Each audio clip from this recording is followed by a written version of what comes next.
అపరోక్షానుభూతి. మరి అపరోక్షానుభూతిలో మనం నిన్నను ఒక 15 అంగాలు ఆత్మతత్వం చక్కగా మనకి ఆ జిజ్ఞాసు నిరంతరం బ్రహ్మనిధ్యాస చేయడానికి హేతుభూతమైన అంగాలు 15 అంగాలు మనకి ప్రతిపాదించారు. అందులో యమము,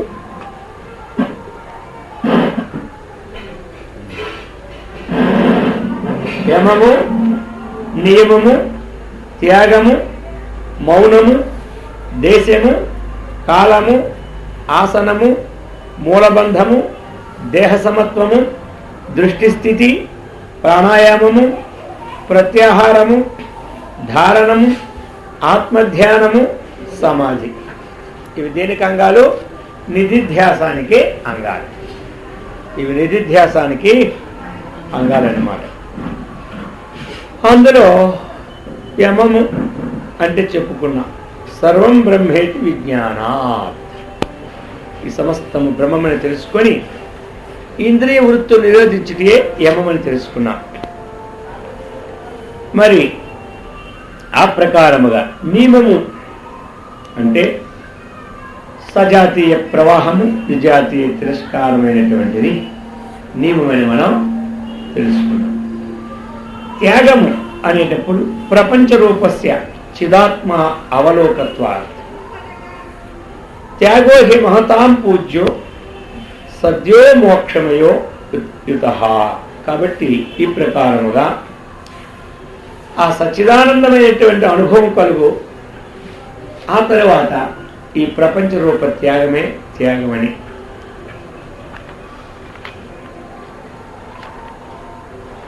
త్యాగము తర్వాత మౌనం. యతో వాచో నివర్తంతే అప్రాప్య మనసా సహా మౌనం యోగి విర్గమ్యం తద్భజే సర్వదా బుధః. ఎందుకంటే వాక్కులు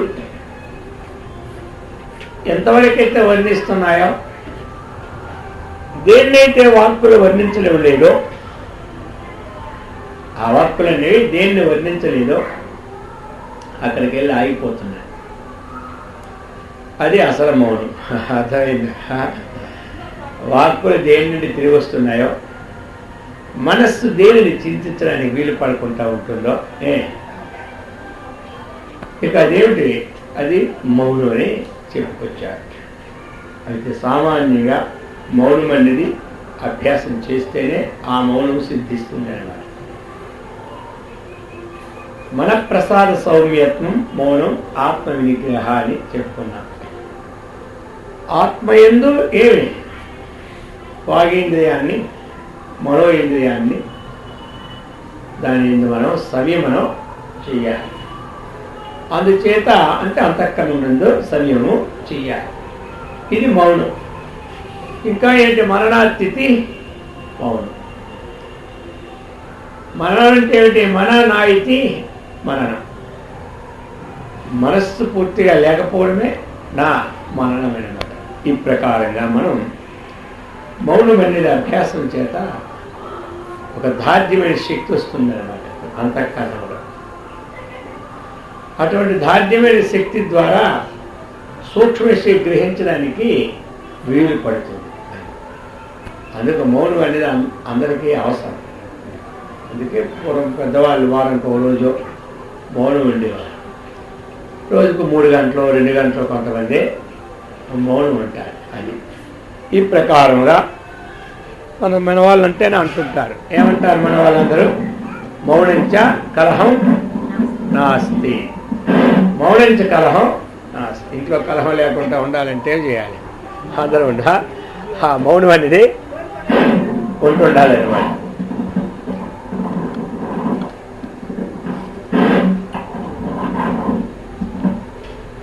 ఈ ప్రకారంగా చెప్తూ ఉన్నారన్నమాట. వాచో యస్మాన్యవర్తంతే తద్వక్తుం కేన శక్యతే ప్రపంచో యది వక్తవ్యః సోపి శబ్ద వివర్జితే. వాచః యస్మాత్ దేని నుండి వాక్కు నివర్తిస్తున్నారు.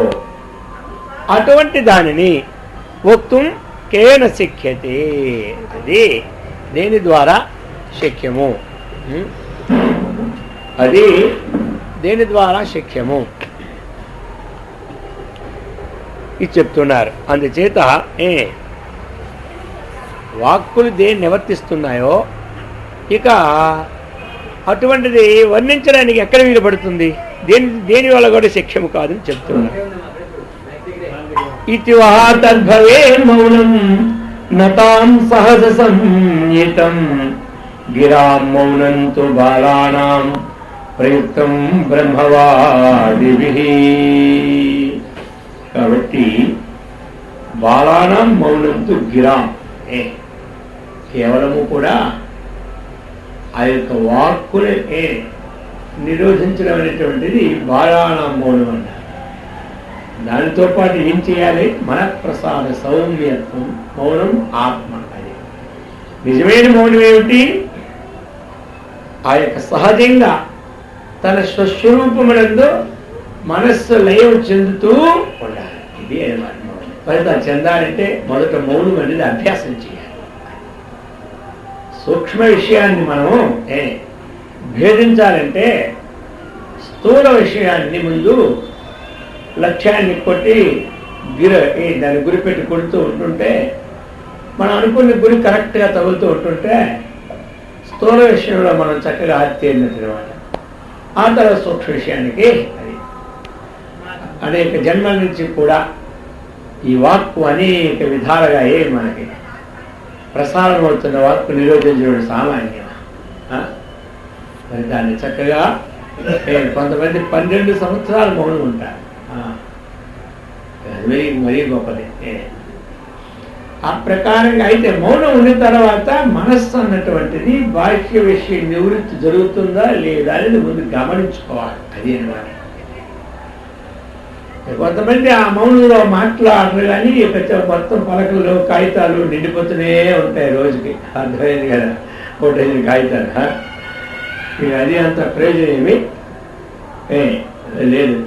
పరిశ్రమే ఆ భగవంతుని మనస్సు సంయమనం చేయాలంటే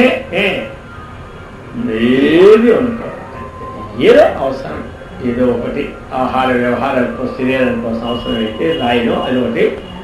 అది ఎందుకంటే మరి అనుకూలమైన వ్యక్తుల దగ్గర ఉన్నప్పుడు మౌనం పెట్టుకుంటే వారు చేసి పెడతారు. లేనప్పుడు కొన్ని ఏదో రాసి మనం చెప్పడే అది ఒక సాధన వరకు అంతే. ఈ ప్రకారంగా చెప్పుకొస్తూ జ్ఞానులకు సహజసిద్ధం ఏమిటి, ఆ యొక్క ఆ స్వస్వరూప నిష్ఠతో ఆ మనస్సు తాదాత్మ్యాన్ని చెందడం. ఇది అన్నమాట. ఆదో అంతే చ మధ్యే చ జనో యస్మిన్న విద్యతే ఏనేదం సతతం వ్యాప్తం సదేశో విజన స్మృతి. ఇక్కడ దేశం ఇచ్చారు. 5వ దాంట్లో మనకి దేశం. దేశం అంటే ఏమిటి, ప్రదేశం అన్నమాట. వివిక్త సేవి లద్వాసి అన్నారు కదా. వివిక్త సేవిత్వం అంటే ఏమిటి, మనకి ఒక ఏకాంత ప్రదేశం, అది మనకి అవసరమన్నమాట. దాన్ని ఇక్కడ ఏం చెప్తున్నారు, ఆదో అంతే చ మధ్యే చ జనః యస్మిన్ నవజ్ఞ విద్యతే.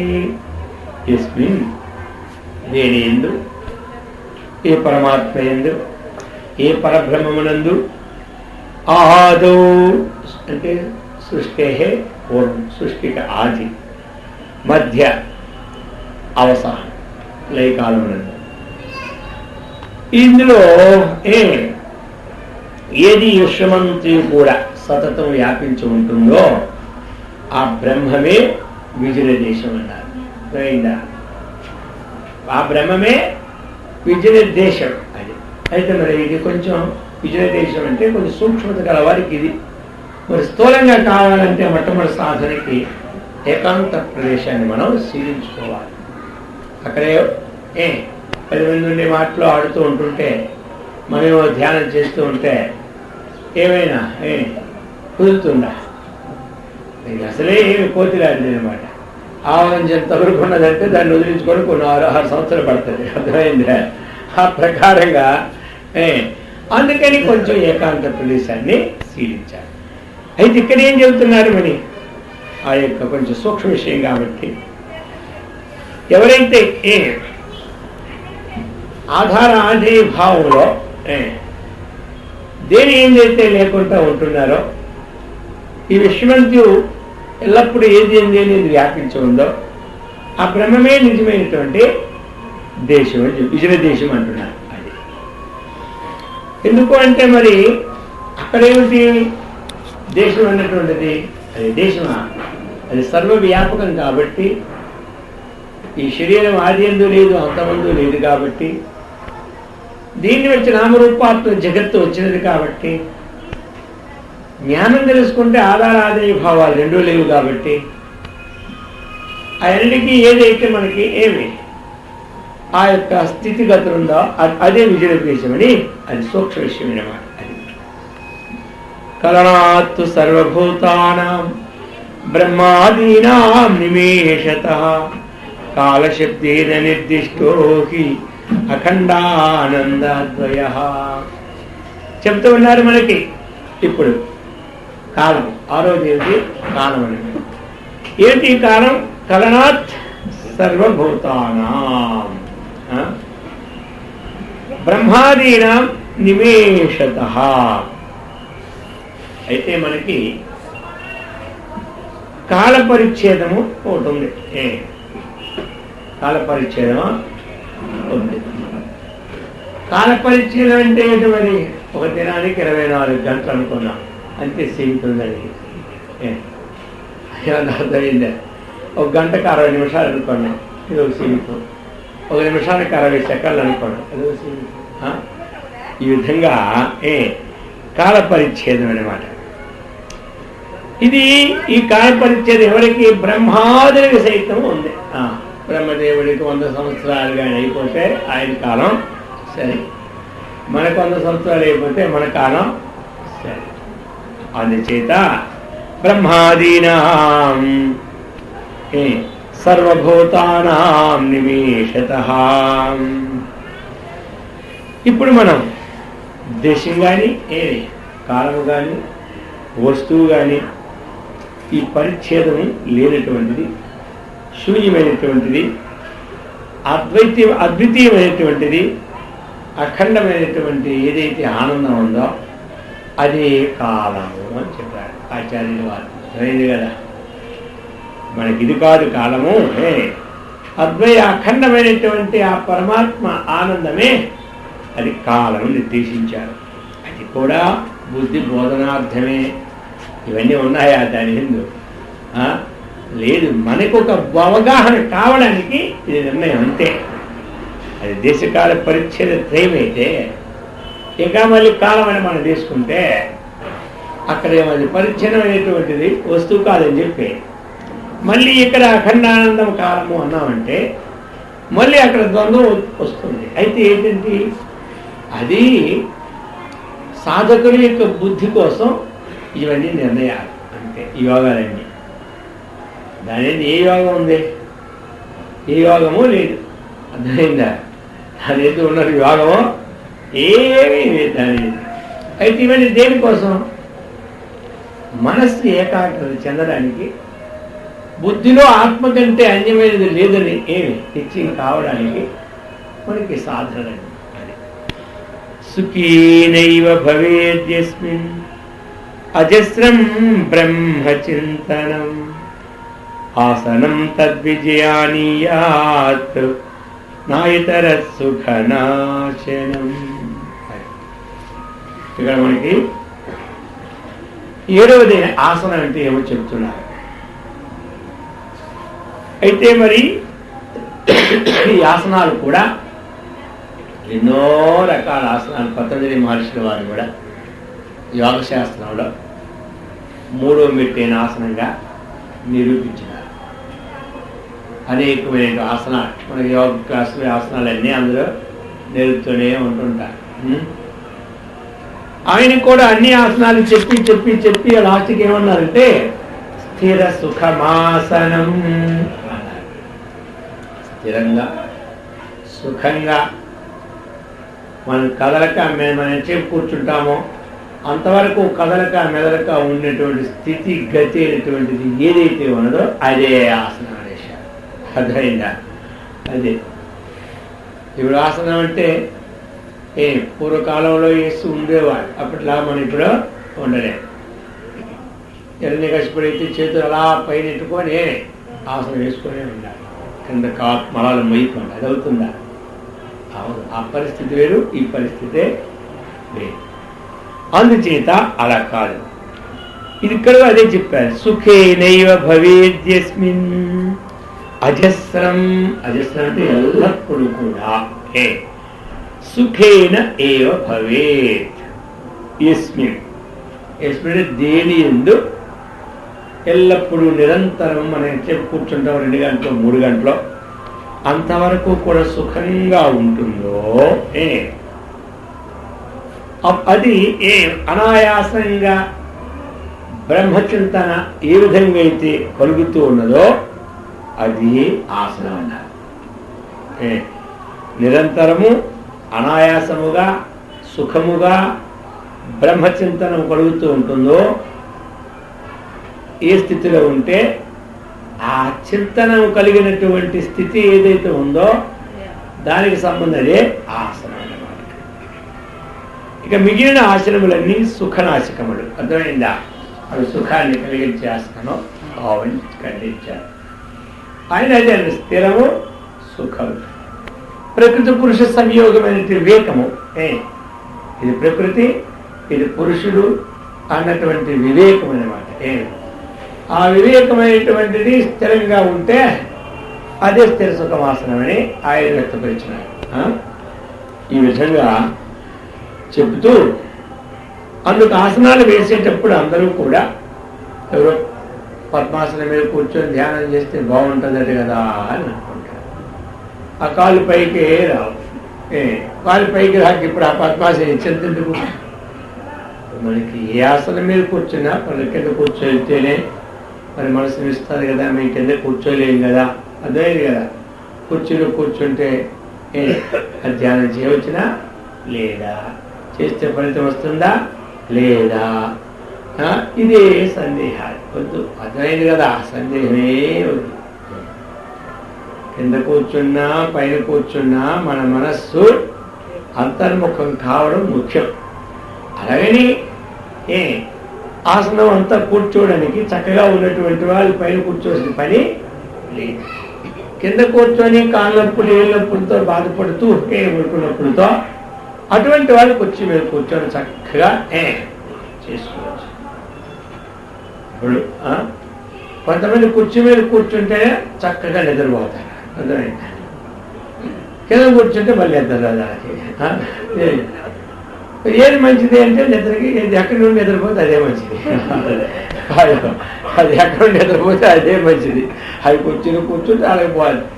కొంతమంది బస్సులో కూర్చుని నిద్ర వస్తుంది, ఫ్రెష్గా ఉంటుంది. నాకు ఎప్పుడు బస్సు అంటే చాలా మంచిది అంటే కొంతమందికి ఆ బస్సులో కూర్చుంటే కాళ్ళు నొప్పులు ఏళ్ళు నొప్పులు.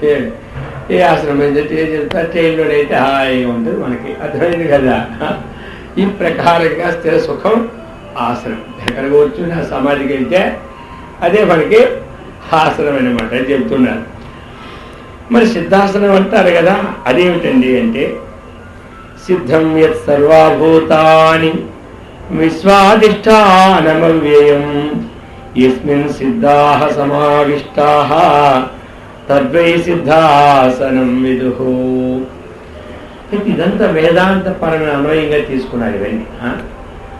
వారి సిద్ధాసనం అంటే మన గురుస్థానంలో ఆ ఎడమ కాలి మరాన్ని చక్కగా ఆ యొక్క మూలాధారానికి తాకించి అది తరువాత ఈ కులికాలు మనం పైన వేసుకొని కూర్చుంటే అది సిద్ధాసనం అని చెప్పుకొచ్చినారు. మరి ఇప్పుడేమంటున్నారు, ఆ సిద్ధాసనం అనేటువంటి సుషుమ్నా నాటి వికసింప చేస్తుందని కొంతమంది శాస్త్రజ్ఞుల యొక్క అభిప్రాయం అన్నమాట. ఈ ప్రకారముగా సరే ఇక్కడ ఎలాగ చెప్పారు వీరు, సిద్ధం సర్వభూతాది విశ్వాధిష్టానమవ్యయం యస్మిన్ సిద్ధాః, దేని ఎందైతే యస్మిన్ దేని ఎందు ఇవన్నీ సిద్ధై ఉన్న విశ్వమంతా కూడా. తర్వాత ఈ సకల భూతాది, భూతాలంటే స్థావర జంగమాత్మకమైనటువంటి స్వర్గమత్య పాతాల్లో గల జీవులన్నీ కూడా, వీటికి జగదధిష్టానం ఏమిటో అవిరూపమైనటువంటి బ్రహ్మ అనేది వీరికి సిద్ధం. వీరికి సిద్ధం ఏమిటి?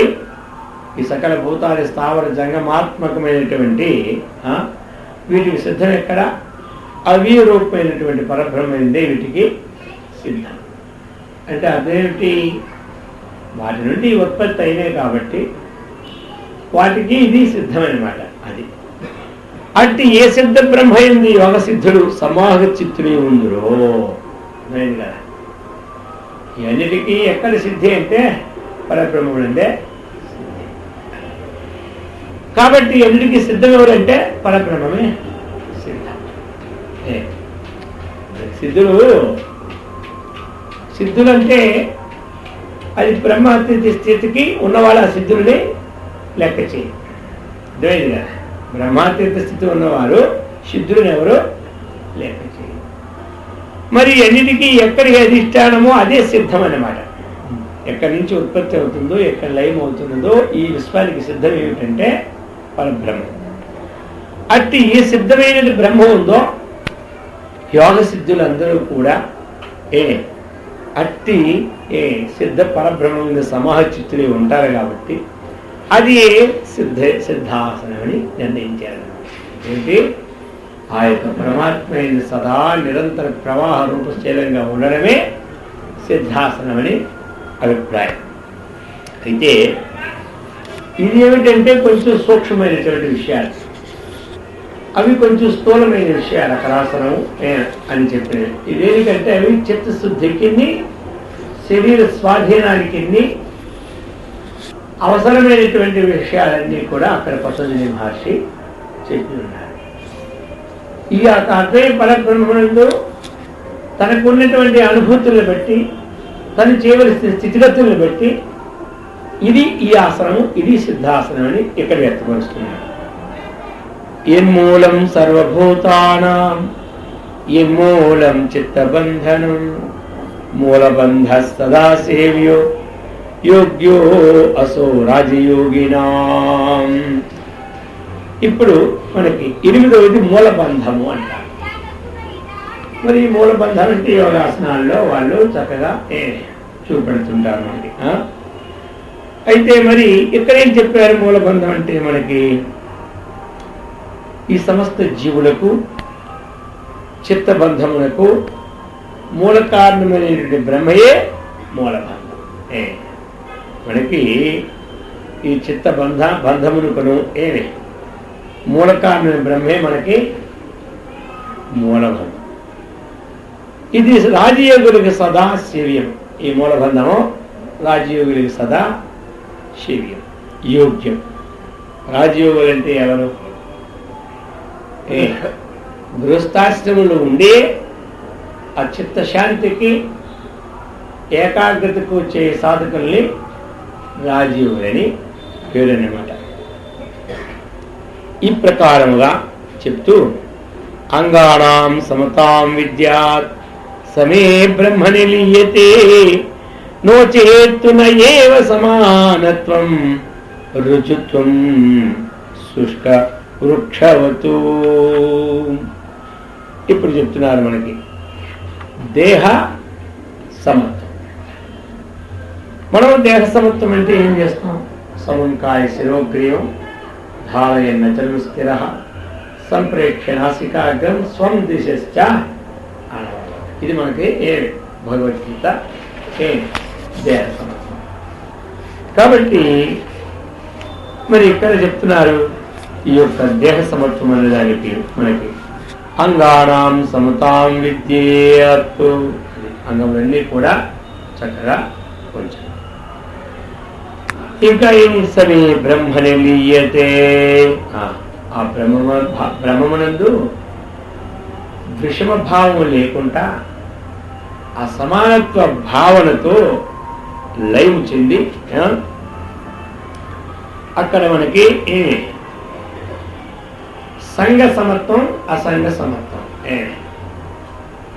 సంఘ సమత్వము ఏది తర్వాత అంగ సమత్వం అంగ సమత్వం సిద్ధిస్తుంది. ఎక్కడ మనకి ఎక్కడైతే మనము ఆ బ్రహ్మమునందు విషమభావరహితం, విషమభావరహితం అంటే ఏమిటి? విజాతీయ తిరస్కార పూర్వక సజాతీయ ప్రవాహం అన్నటువంటి అక్కడ ధ్యానానికి మనం వాడుతుంటాం కదా, ఆ విధముగా అక్కడ విషమభావరహితమై అంటే బ్రహ్మ కంటే భిన్నమైనటువంటి స్థితిని కలుగుకుంటా బ్రహ్మాత్మ భావ స్థితితో ఏదైతే ఉంటుందో అది దాని వలన ఏమంటే అంగ సమత్వము సిద్ధించడం అంటారు. అంటే ఇక్కడ ఏమిటి? అక్కడ ఇక్కడ తేడా ఉంది, అర్థమైందే. అక్కడ అంగ సమత్వం మొదటి సాధనగా తీసుకున్నాడు. ఇక్కడ ఏదైతే సిద్ధ వస్తువు అయినటువంటిది ఉందో ఆ సిద్ధ వస్తువు యొక్క సిద్ధ వస్తువుతో మనస్సు సంబంధపడేటప్పుడు అంగములన్నీ సమానమైన స్థితిలోనే ఉంటాయని చెప్పడం. ఎందుకు ఉంటాయి? అక్కడ ఇక్కడ సత్వం ఉంటుంది కాబట్టి అంగముల యొక్క కదలిక, అంగములు తూగడం. కొంతమంది కూర్చుంటారా, ధ్యానంలో కూర్చుంటే ఒకటే తూగుడు, అర్థమైంది కదా, అలా జంపింగ్ మిషన్ లాగా కిందకి పైకి కిందకి పైకి తూగుతూనే ఉంటుంది. అక్కడ చూస్తుంటాయి కదా. మరి ఇప్పుడు ఏమైపోయింది? అంగ సమత్వమా? అక్కడ తమో గుణం అనేది సిద్ధించింది, అంటే సత్వగుణం అనేది పోయి తమో గుణం సిద్ధించింది కాబట్టి ధ్యేయంలో నిలబడ్డాయి, ధ్యేయాభిన్నం అయిపోయాయి. అందుకని మీరు అది చెప్తారు కాబట్టి అంగ సమత్వం ఎక్కడి నుంచి అంటే ఎక్కడ ఏ ధ్యేయ వస్తువు ఆ ధ్యేయ వస్తువుతో మనసు ఎప్పుడు లైవ్ చేస్తూ ఉన్నావో దానివల్ల నీకు అంగ సమత్వం వచ్చేస్తుంది అన్నారు. ఇప్పుడు కొంతమంది కుండల్ని లేపుతూ ఉంటుంటారు, ఏమంటారు? వాళ్ళు ఒక సాధన పెట్టి అదొక సాధన. మరి కొంతమంది ఏమంటారు? మనస్సు ధ్యేయాకారంతో చక్కగా ఏకాకార వృత్తిని చెందుతూ ఉంటుంటే ఆ కొండని దానింతటదే వికసించి లోపల ఏ పని చేయాలో ఆ పని చేసుకుంటున్నారు. కొంతమంది సాధకులు ఏమంటారు? ఆ కుండలి శక్తిని మనం ముందు లేపితే ఆ లేపిన తర్వాత దాని యొక్క అనుసారంగా వెళ్తే మనసు ఏకాగ్రత మనసు ఎప్పుడు లయం అవుతుందో కొంతమందికి వాటందరినీ ఆ కుండలిని లేస్తుంది. అది కుండలు లేవని మనకి ఏం కావాలి? మనకి అర్థమైందా? మనకు కావాల్సింది ఏంటి? మనస్సు ధ్యేయాకారంతో లేనవడం కావాలి. మీరు కొండలు మీకు లేచిందా లేదా? ఎందుకు మన కొండలు లేవడం ఏంటి? అది మనకు అవసరం లేదు, అర్థమైందా? మనం చేయవలసింది చేస్తే క్రమంగా ఇవన్నీ ఎందుకంటే ఒక్కొక్కరికి ఒక్కొక్క విధంగా మనస్సు స్వాధీనం అవుతుంది. అందుకనే పలు విధాలు రాయడం. హోటల్లో ఒకే సరుకు పెడితే చాలుదా? అందులో వెళ్తారు ఆ హోటల్కే కదా, ఆ హోటల్కే పోదు.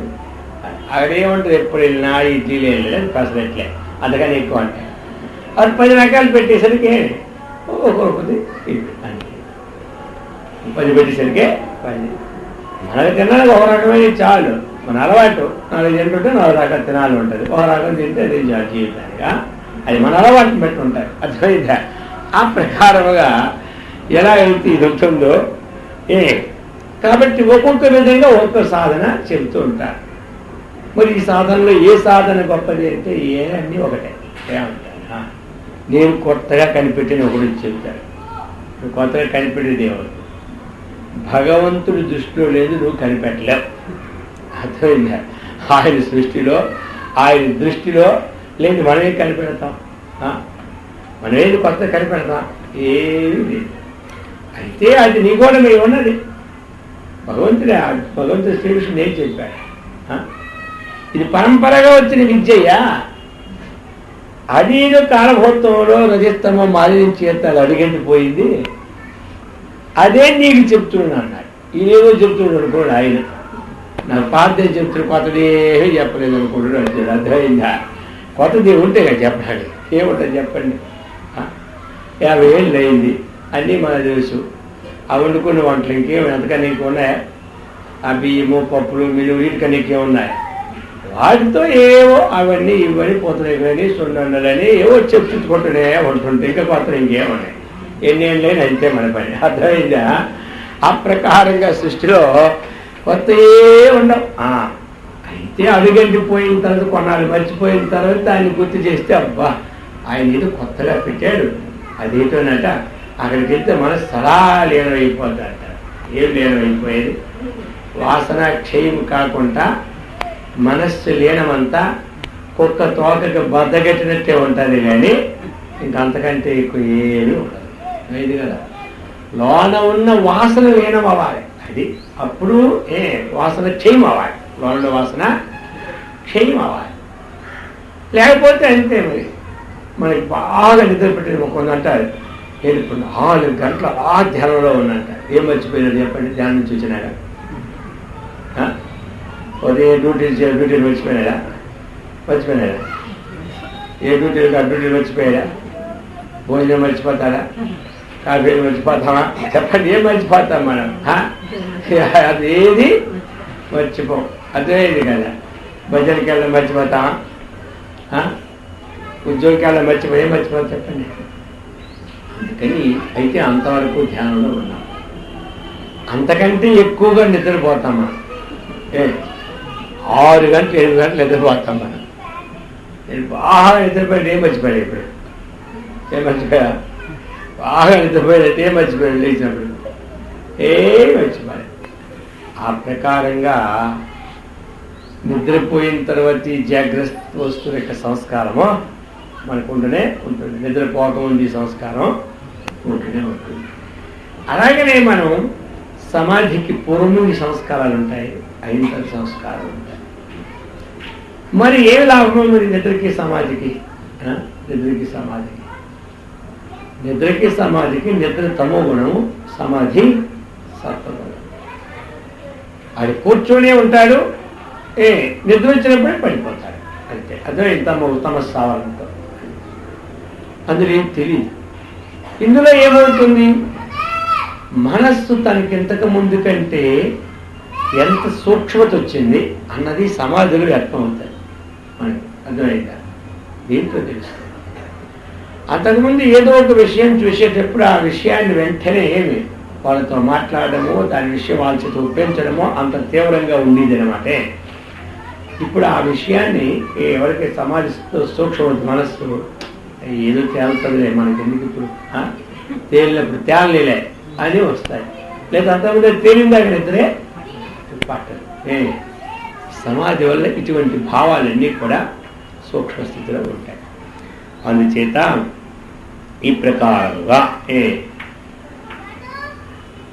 సర్వభూతాలకు కూడా చిత్తబంధనానికి మూల కారణమైనటువంటి ఏ బ్రహ్మైతే ఉందో అయితే మూలబంధం అనుకున్నాం. ఇక తర్వాత ఏమనుకున్నాం మనం? మూలబంధం తర్వాత దేహ సమత్వం. అది ఇప్పుడు దేహ సమత్వం చెప్పుకుంటూ ఇందులో ఉన్నాం. అందుకు దేహ సమత్వం అంటే సమత్వం చేసిన తర్వాత యోగం సిద్ధిస్తుందని వారంటారు.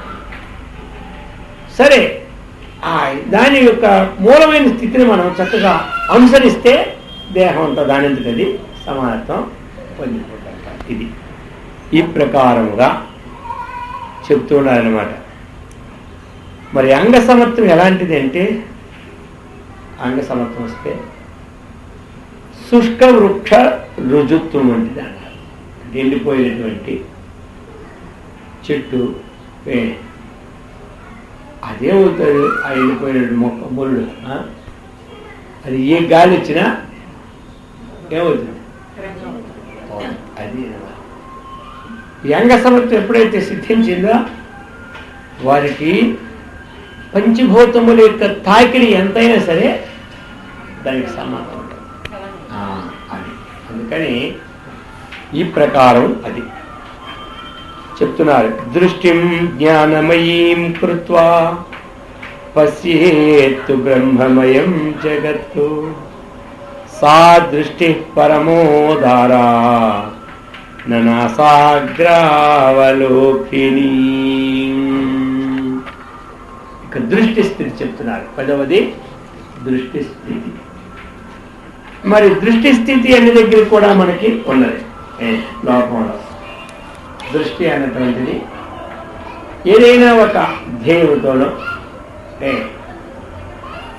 మన యొక్క మనస్సుకి నిలవడానికి లోకంలో ఆ దృష్టి అన్నటువంటిది దేవునితో సంబంధాన్ని పెట్టుకొని మనం చూస్తూ ఉంటాం.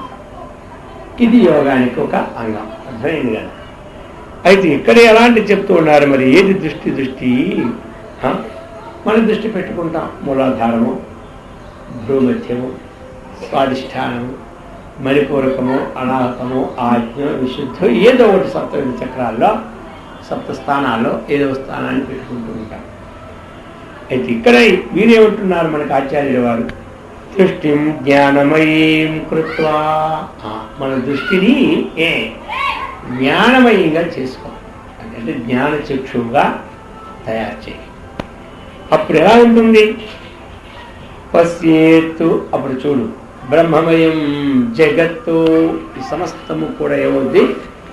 బ్రహ్మమయం. మన దృష్టి అన్నటువంటి జ్ఞానమయమైతే మనకి జగత్తు ఎలా కనబడుతుంది? బ్రహ్మమయంగా కనబడుతుంది. మన దృష్టి అన్నటువంటిది అజ్ఞానమైతే ఈ ప్రపంచంగానే కనబడుతుంది. మనకి అజ్ఞానముగా దృష్టి ఉంటే తాటి ఏం కనబడతాయి? సర్పబుద్ధే కనబడతాయి. జ్ఞాన దృష్టి ఉంటే తాటి అధిష్టానాత్మకంగా అధిష్టానమైనటువంటి విషయమే కనబడుతుంది. ఆ విధంగానైనా దృష్టి అంటే దృష్టి జ్ఞానమయం కృత్వా అని ఆ జ్ఞానాకారాకార చిత్తవృత్తిని మనం కలిగి ఉండాలి. అఖండాకారాకారిత చిత్తవృత్తి అన్నమాట. బ్రహ్మైవాహమిదం సకలం జగత్తు, ఈ సమస్త జగత్తు కూడా బ్రహ్మైవ ఇదం సమస్త జగత్తు బ్రహ్మము కంటే భిన్నము కాదు అన్న దృష్టి మనం కలిగినప్పుడు అంతా బ్రహ్మమయంగా కనబడతారు. లేకపోతే కనబడుతుందా? కనబడదు. సుఖబ్రహ్మం వారికి సుఖ మహర్షి వారికి కనబడింది మొట్టమొదట, కనబడి బ్రహ్మ దృష్టి కనబడి. ఆ తరువాత ఆయన తపస్సు విచారణ ద్వారా చేస్తే అంతా బ్రహ్మగానే కనబడింది. ఏమంటారు? అంతకుముందు మైకాగా కనబడింది, మనిషిగా కనబడ్డారు, పశువుగా కనబడ్డారు. మరి ఇప్పుడు ఏది చూసినా బ్రహ్మరూపంగా చూస్తున్నారు. ఎందుకంటే లోపటి విజ్ఞానం కలిగితే అంతా బ్రహ్మమయంగా కనబడతారు. అది ఇప్పుడు లోపటి విజ్ఞానం కలగాలంటే ఏ విజ్ఞానం కలగాలి? బయటంతటికి ఏది ఆధారభూతమో అదే లోపల ఉన్నది, కానీ ఇంకొకటి లేదు అన్నటువంటి విజ్ఞానం కలిగితేనే కదా మనకి పంచకోశాలు నేను కాదు, పంచభూతాలు నేను కాదు, స్థూల సూక్ష్మ కారణ దేహాలు నేను కాదు, అవస్థాత్రయములు నేను కాదు అన్నటువంటి విజ్ఞానం లోపలే మనకు వస్తే కదా సృష్టి అంతా కూడా బ్రహ్మయంగా కనబడటానికి. దృష్టి జ్ఞానమయం కృత్వ అంటే జ్ఞానమయం ఎప్పుడు మనకి ఏది తాదాత్మ్య బుద్ధి ఉందో ఆ తాదాత్మ్య బుద్ధిని చేసి రెండింటికి కూడా ఏది సత్తో ఏది అసత్తో అన్నటువంటి నిర్ధారణ అన్నటువంటి జ్ఞానం అనే అంతఃకరణ నిశ్చయం అయితేనే కదా మనం చూడగానే నేత్రుల ద్వారా ఇదంతా కూడా బ్రహ్మమయంగా కనబడుతుంది. ఎంతవరకు అంతఃకరణం నిశ్చయం కలగలేదో దృష్టిలో ఇంకేం కూడా ఉంటుంది. అంతఃకరణం ఏది నిశ్చయం అయితే దృష్టిలో అదే కనబడతాయి. అంతఃకరణంలో మనం ఒక పిల్లి కోసం ఆలోచిస్తుంటే ఏం కనబడుతుంది? ఆ పిల్లే కనబడుతుంది. అర్థమైందా? అలాగే ఏ వస్తువు కోసం చింతిస్తుంటే అదే కనబడుతుంది. సరే, అంతకం ఆలోచన రాకుండా ఉంటుందా? ఆలోచన వస్తూ ఉంటుంటా. ఉదాహరణ చెబుతున్నా, అది వ్యావహారికం. ఇప్పుడు చప్పుడైంది ఇంట్లో, చక్కన పడేది కిందని మూత పడిపోయిన దృష్టి వచ్చిందా లేదా? ఆ పిల్లి రాకపోయినా ఆ పిల్లి ముందు చూస్తున్నాం కాబట్టి ఇక్కడ పిల్లి వస్తుంది, పాలు తాగుతుంది, వస్తుంది. అప్పటి వచ్చినంత మాత్రంలో మనకేం నష్టమేమీ లేదు. మనం బ్రహ్మజ్ఞానం నుండి ఏమో దిగజారిపోలే. నిత్యావసర వస్తువుల యొక్క వ్యవహారం లేకుండా ఎలా నడుస్తుంది శరీరం? ఎలా నడుస్తుంది శరీరం? అయితే అవన్నీ వస్తే నేను మోక్షం నుంచి పొందినట్ట పొందలేదట. ఏది వచ్చినా మనం మోక్షం పొందినట్టే. అర్థమైంది? ఏది వచ్చినా మనం ఎలా పొందినట్టు? మరి మనం ఎలా పొందినట్టు? మనం విచారణ ద్వారా ప్రత్యేగాత్మ కంటే భిన్నమైనటువంటి ఏదైతే ఉన్నదో, అంటే దేహేంద్రియ సంఘాతంగా భిన్నమైన ఏ ప్రత్యేగాత్మ అయితే ఉందో ఆ ప్రత్యేగాత్మ సర్వవ్యాపాన్ని నిశ్చయం లోపల అయిపోయింది. ప్రారంభవశాత్తు చేయకపోతే ఎలా? మరి పనులు చేయకపోతే ఎలా? ఎల్లప్పుడు అలా కళ్ళు మూసుకుంటూ అవుతుండాలి. కళ్ళు మూసుకొని చెప్పలే లోకంలో, అర్థమైంది కదా. అయితే మరి కళ్ళు మూసుకోకుండా ఉండాలి. చెయ్యాలి, యోగం ఉండి చేయాలి, ధ్యానం చేయాలి. ఏ పనిలో ఉన్నప్పుడు ఏది ఆ పని చేయాలి. ఇప్పుడు గృహస్థాశ్రంలో ఉన్నప్పుడు గృహస్థ విధులు నిర్వర్తించుకుంటూ మనం ఉండాలి. కానీ నివర్తించుకునే ముందు మనకు నిశ్చయం వచ్చేయాలి. ఆ నిశ్చయం మనకు కదలనివ్వదు. ఆ నిశ్చయం మళ్ళీ మార్పుని తీసుకురాలి. అందుకని మొట్టమొదటి ఆత్మజ్ఞానాన్ని చక్కగా సంపాదించుకుంటే నిశ్చయం వస్తుంది. కానీ నిశ్చయం వచ్చిన తర్వాత ఎలా ఉంటుంది తెలుసా? పాముల పాములు పట్టుకున్నప్పుడు ఏం చేస్తాడు? పాము నొట్టుడు కోళ్ళని చేస్తాడు. ఇంకా ఆయన దగ్గర ఒక ఈసరే ఉంటూనే ఉంటాయి, ఎప్పుడూ కూడా ఒక ఆయుధాన్ని. కాబట్టి నేను బ్రహ్మను నిశ్చయం అయిపోవడం ఏమిటి అంటే ఆ జగత్సర్పం యొక్క కోరలను మనం తీసేసినట్టు. అర్థమైందా? ఆ యొక్క జగత్సర్పం యొక్క కోరలను మనం పెరిగేసినట్టు అనమాట. నేను దేహాన్ని అనుకుంటే ఆ కోరల చేత మనకి ఎప్పుడైనా కాటు వేస్తాయి. బ్రహ్మానికి కాటేటికి లేదు కదా, అది కాటు పడితే కదా. అదే పడుతుంది. పంచభూతాత్మకమైనటువంటి వీటికే ఉంది, దానికేం కాటు పడుతుంది.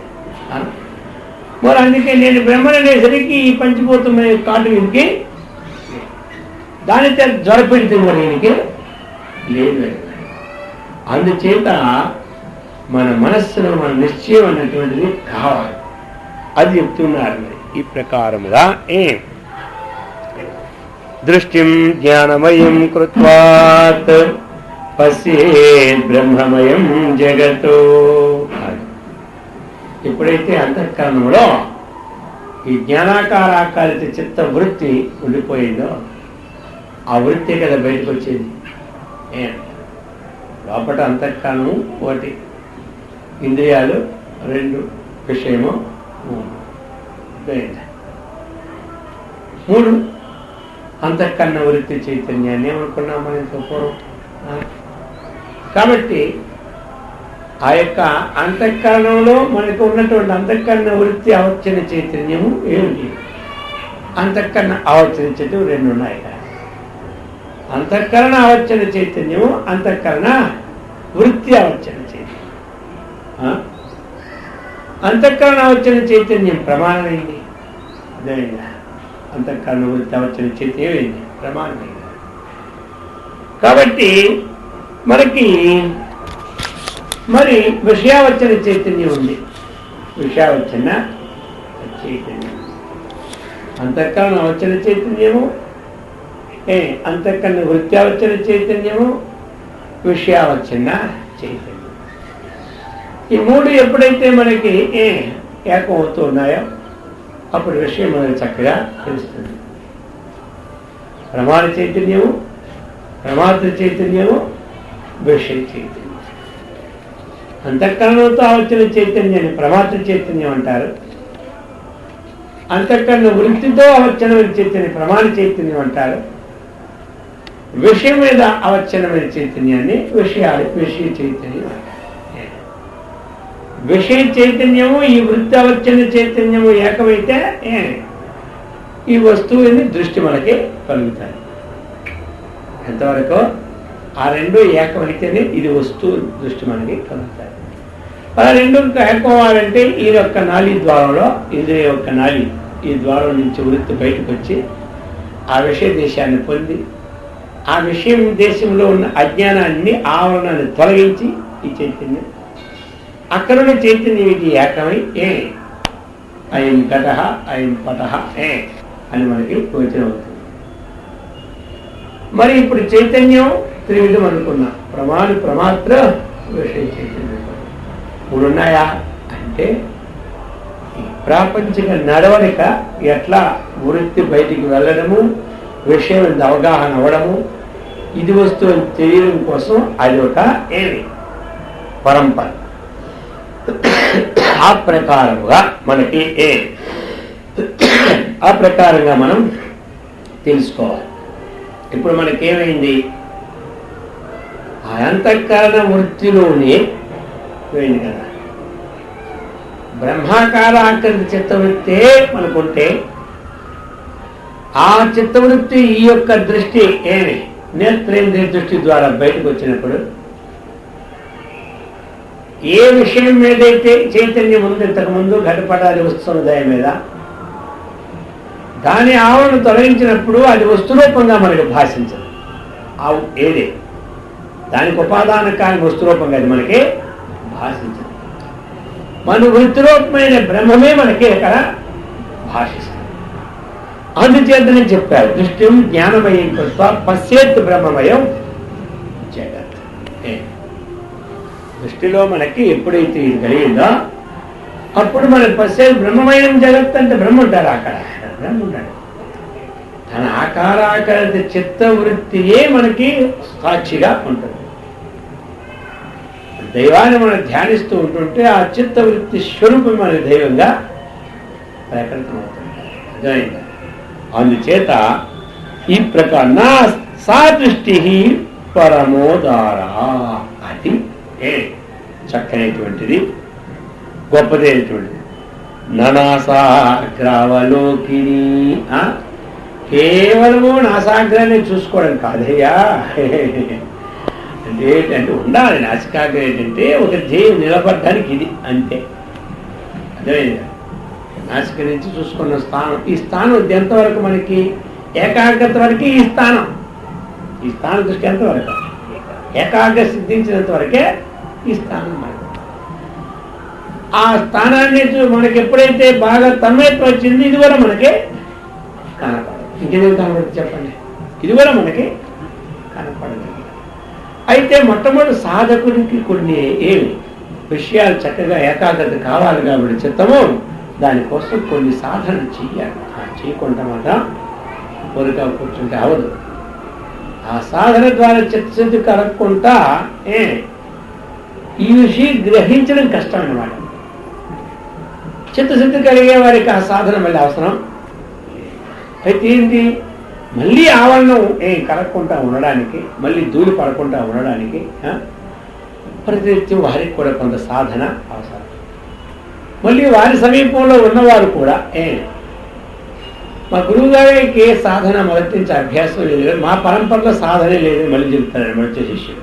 అర్థమైందా? అందుకోసం ఇది దాచరితి శ్రేష్ఠ తదేవే తరో జనా అని చెప్పినాడు. ఏది మంచివాడు చేస్తే లోకం దాన్ని అనువర్తిస్తున్నట్టుగా అందుకు చేస్తాడు. లేకపోతే మహాత్ములకు తెలియదా వాడి బ్రహ్మం నేనని. అయినా సరే చక్కగా భక్తితో పూటకి ఆ మందిరానికి వెళ్ళి బ్రహ్మనిష్ఠుడు చక్కగా 4 పుష్పాలు వేసి హారతిచ్చి వస్తారు. తెలీదా? ఇది ఇంత అయిపోయి స్వామివారికి 100 ఏళ్ళు అయిపోయాయి కానీ ఇంకా ఈ పూజే వదలలేదే. ఏం వదలెడతాను పక్కకి. అర్థమైంది? ఇది మందిరాలు తిరుగుతూనే ఉంటుంటారు. ఇది మధ్య 4 మందిరాలు నడలేకపోయినా పోతున్నారు. ఎందుకు హాయిగా అంతా వారి మనం మొక్కడము, వారే భగవంతుని వారి ఇంకా వదిలికి ఎందుకు పోవడం అని మొదలెడుతుంది కొంతమంది. నిజంగా మీ స్వామివారికి ఆత్మజ్ఞానం కలిగిందంటారా? మరి కలిగితే 3 2 పూటలు ఎందుకు వస్తుంటారు మందిరానికి? అంటే ఆత్మజ్ఞానం మందిరం రాకూడదా? అర్థమైందా? ఇలా అటువంటి ఉంటాయి అన్నమాట లోకంలో. కాబట్టి వాళ్ళు ఆదర్శకరం. ఏమంటారు? వారి పని చేసినా త్రిశూలేకేషు 3 లోకాల్లో చేయవలసింది ఏమీ లేదు, చేయరానిదేమీ లేదు. చేయలేకపోతే దోషము లేదు, చేస్తే వచ్చిన లాభము లేదు. అయినా ఏమిటి లోకములో ఒక ఆచరణాత్మకమైంది ఇతరులకి చక్కగా ఉండాలి. వాళ్ళు ఈ సమయంలో కూడా వాళ్ళు చేస్తున్నారంటే మనం చేయకపోతే ఎట్లా అనేటువంటి ఉత్సాహాన్ని చిత్తశుద్ధి లేని వారికి ఇంకా ఎక్కువ కలగడానికి, అందులో ప్రవేశించడానికి ఒక అవకాశాన్ని ఏర్పాటుకి వాళ్ళు పోవడం. ఆ ప్రకారంగా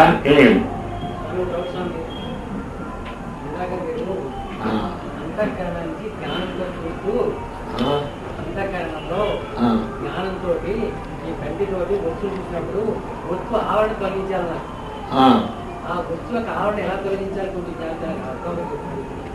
ఆవరణను తొలగించడం అంటే ఈ వృత్తి వెళ్ళి అంతకుముందు మనకి అది ఎంతవరకు ఈ వృత్తి బయటికి వెళ్ళలేదో అక్కడ ఉన్నటువంటి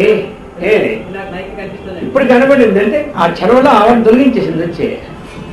మీకు అర్థమైంది కదా. లేపుతా ఎంతసేపు మనకు కనబడిందంటే ఆ కనబడేసరికి ఆ వృత్తి ఏకమైపోయింది అనమాట.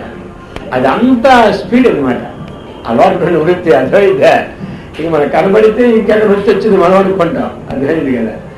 మనం ఎలాగైతే ఒక్కదానికి రంధ్రం పెట్టాలి 7 మడత పెడితే ఒక్కసారి రంధ్రం పడిపోద్దో ఆ దృష్టి ప్రసారం. ఇప్పుడు మనకు లోక వస్తువులన్నీ మనకు కనబడాలంటే అంతఃకరణ వృత్తి అంతఃకరణలో ఉన్న చైతన్యము బయటకు వచ్చి ఆ ఘటపటం నుండి చైతన్యము 2 ఏకము కావాలి. ఈ చైతన్యం ఎప్పుడైతే వచ్చిందో అంతకుముందు ఆ ఘటమునందు మనకి ఇది ఘటమని తెలియకుండా ఉండడం ఒక ఆవరణ అనమాట. ఈ చైతన్యం వెళ్ళి దాని ఆవరణ తొలగించి 2 ఏకం. అది అంతే ఒక క్షణంలో అయిపోద్ది అనమాట. అది ఎందుకంటే ఒక నాలుగు సంబంధం. ఇదేమో ఒక అంతఃకరణం, ఇది ఒక చెరువు అనమాట. అర్థమైందా? దీని నుంచి నాలుగు ఇదే బయటకు వచ్చింది అనమాట. అందుకని అంటే మనకి బాహ్య వస్తువుల యొక్క ప్రత్యక్షం ఎలాగవుతుంది అంటే దానికి శాస్త్రం ఏం చెప్పింది? అంతఃకరణ వృత్తావచ్చన చైతన్యం, విషయావచ్చన చైతన్యం, ఈ 2 ఏకమైతే కానీ ఇది ఘటము అన్నటువంటిది తెలియదు. అంతే అది ఘటమని తెలియక ముందు దాని ఏందో ఒక ఆవరణ ఉందని మనం ఊహించాలి. అదేనమాట. అర్థమైందా? ప్రత్యేక మళ్ళీ మనకి ఇలా కప్పి ఉన్నట్టుది పక్కకి రావదు. కప్పి ఉండేది ఇలా ఉండి ఇలాగంటే కదా ఆవరణ తొలగించడం. సాక్షాత్తుగా మనకు కనబడుతుందంటే ఇంకా ఆవరణ ఎక్కడ తొలగుతున్నది అన్నది కదా ప్రశ్న ఇప్పుడు మనకి. అర్థమైందా? అయితే ఆ 2 ఏకం అవడమే అంతకు పూర్వం దాని నుండి ఆవరణ తొలగినట్టు భావం. అంతే భావమే, ఏమీ లేదు. ప్రత్యేకంగా ఆవరణ అంటే ఇది కప్పబడింది, అప్పుడు ఈ వృత్తి వెళ్ళి ఇది ఇలా తోస్తే అప్పుడు మనకు కరెక్ట్గా ఆవరణ తొలగించేది మనకు దృష్టిగా పడుతుంది. అలా లెక్కలేదు ఇక్కడ మనకి. అర్థమైంది కదా. ఆ 2 ఏకత్వం కావడమే మనకి అక్కడ ఆవరణ పోయిందని ఒక ఊహ అన్నమాట. అందుకే ఆ ఊహను పెట్టి ఏమన్నారు కొంతమంది ఆ ఆవరణ పోతుంది అందరూ. అర్థమైందా? ఆ 2 ఏకమైతే ప్రత్యక్షం అయిపోయింది అనేస్తారు. అంటే ఇంక మళ్ళీ తంట ఎవరు పడతానండి. అర్థమైందా?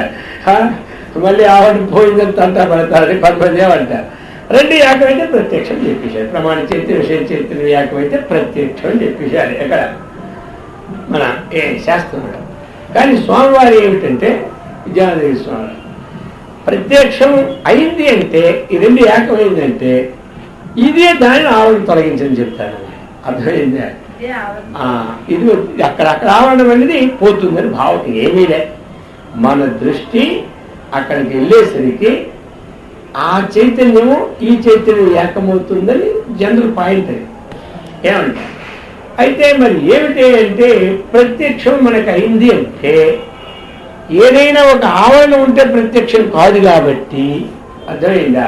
ఏదైనా ఉంటే విషయ చైతన్యం ఉంది, ప్రమాణ చైతన్యం ఇక్కడికి వెళ్ళింది, కానీ ఈ కింద మనకి ఏమిటి కనబడదు, పైది కనబడుతుంది.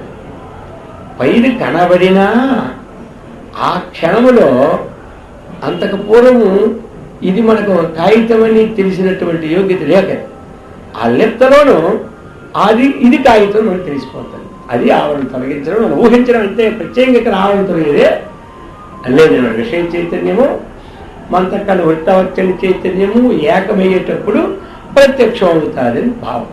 ఏమంటారు? లోకంలో ఏ వస్తువు అయినా మనకి పటమే కానివ్వండి, అయితే మరి మనం చూస్తూ ఉన్నాం కానీ జలం వచ్చిందంటే అది ముందు అంత స్పీడ్ పెట్టారు దానికి ఉండేది.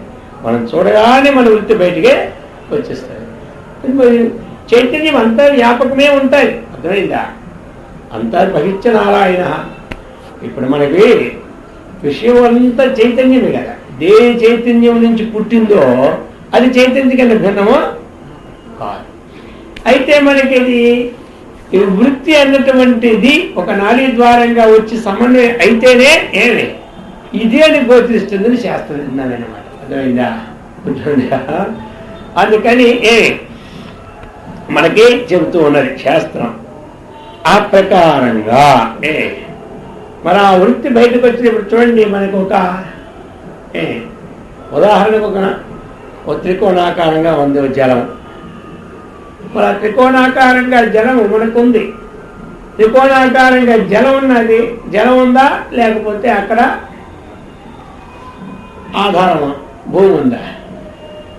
భూమే మనకి త్రికోణాకారంగా ఉంది. కానీ భూమిలో ఉన్న జలము కూడా ఎలా కనబడుతుంది మనకి? త్రికోణాకారంగా కనబడుతుంది.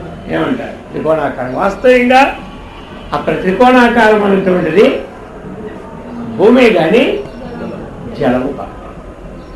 ఆ విధంగా మనకి ఈ చైతన్య వృత్తి ప్రవాహం అన్నటువంటిది ఒక్కలాగే ఉంటుంది. అంతటా ఒక్కలాగే ఉంటుంది. ఆ ఉపాధిని బట్టి అవన్నీ హెచ్చు తక్కువలు మనకి కనబడుతూ ఉంటుంటారు. ఈ ప్రకారంగా దృష్టిం జ్ఞానమయీం కృత్వా పశ్యేత్ బ్రహ్మమయం జగత్ సా దృష్టి పరమోదార నాసాగ్రావలోకిని. కేవలము నాసాగ్రాన్ని దృష్టి పెట్టుకోవడమే కాదు. నాసాగ్రం అనేది ఎంతవరకు అనేది చెప్పండి. సాధనకి ఏకాగ్ర సిద్ధించడానికే నాసాగ్రం. అంతేగాని ఇప్పుడు కొంతమంది దీని పెట్టుకుంటారు, కొంతమంది ఎక్కడ పెట్టుకుంటారు, కొంతమంది శ్వాస ఏందే పెట్టుకుంటారు. అర్థమైందా? ఇవన్నీ సాధనకేమిటి? అంగాలే కానీ అవి కేవలం ఏమి సిద్ధం కాదు. అవన్నీ దేని వరకు? అది కొంతవరకు మనకి ఏకాగ్రత చెందిన వరకే. ఎంతకని శ్వాస పెంచుతాం చెప్పండి. మనం బాగా లీనమైనాము. ఇప్పుడు మన అప్పుడు కూడా శ్వాస ఏంది ఉండాలా? మనసు అప్పుడు శ్వాస ఏంది ఉండాలా? ఏది విచారణాత్మకమైన వృత్తి ఉందో ఆ వృత్తితో మన మనస్సు ఏకం చెందాలి. అది ఆ వృత్తితో ఏకం చెందడానికి డైరెక్ట్గా వెళ్ళలేం కాబట్టి మొట్టమొదటి ఇంకొక వృత్తి బాహ్య చిహ్నాల వృత్తిని ఆధారం చేసుకొని ఇక్కడి నుంచి అక్కడికే వెళ్తాం. అది అన్నమాట. అందుకోసం ఈ ప్రకారంగా చెప్పారన్నమాట. చిత్తాది సర్వభావేషు బ్రహ్మత్వేనైవ భావనాతో నిరోధః సర్వవృత్తీనాం ప్రాణాయామః ఉచ్యతే.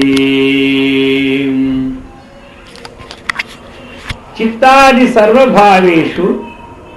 ఇప్పుడు మనకి ప్రాణాయామం, ఆసనము, ప్రాణాయామం.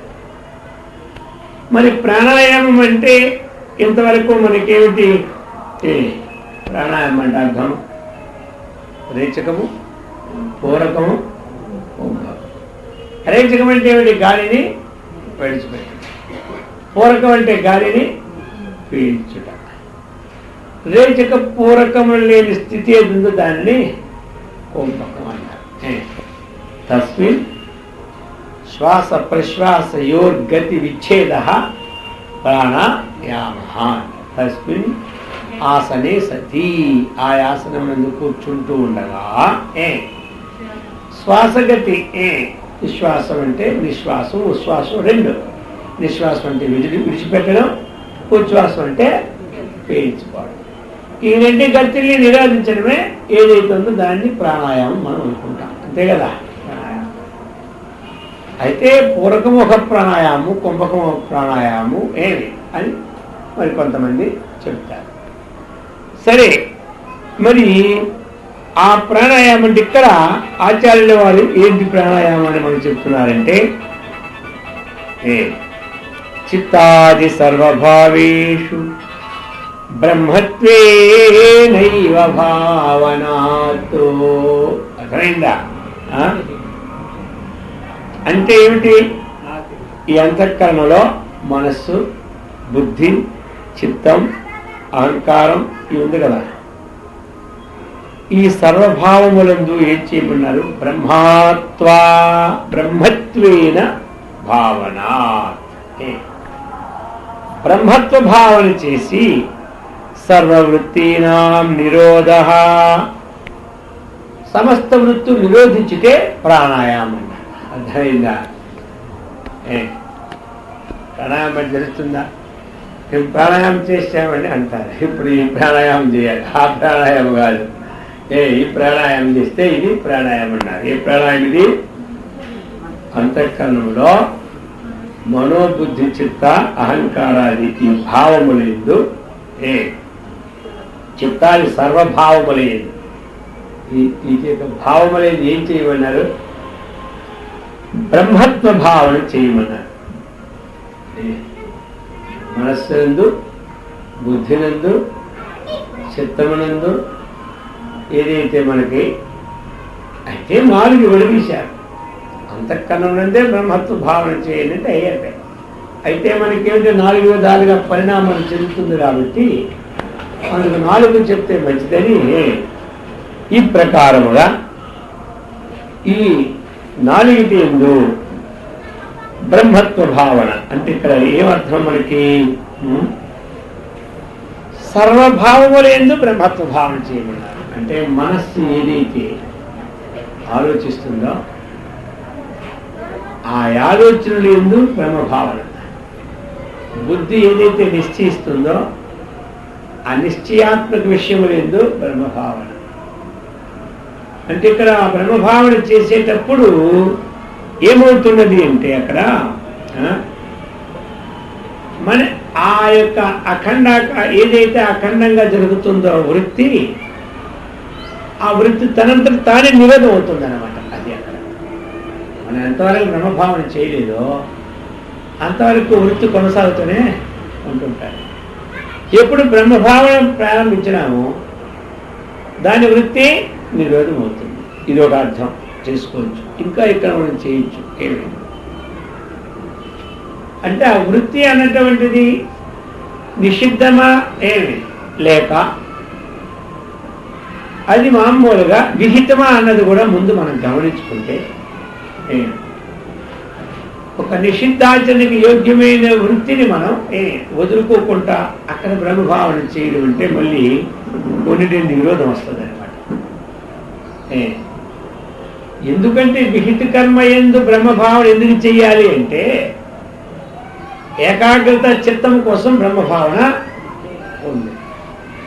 ఇక్కడ ఒక పాయింట్ ఏమిటంటే ఇచ్చారు, సర్వభావములందు అన్నప్పుడు